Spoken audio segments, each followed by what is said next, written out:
Hey there foodies, welcome back to our channel. Today we are making delicious and crispy snack that's perfect for tea or coffee. Baby corn fritters.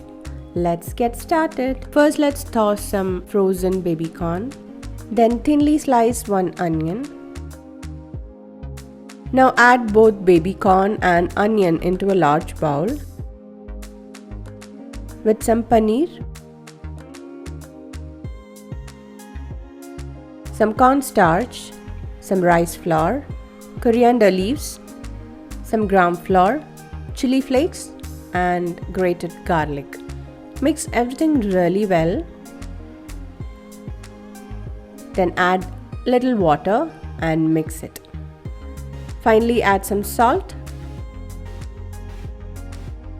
Once it becomes this consistency, let's fry some fritters. Heat some oil in a pan. Add small portions of this batter into the hot oil.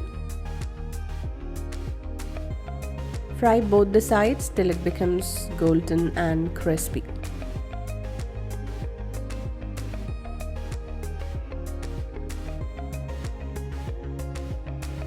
And that's it. Serve hot with your favorite dipping sauce.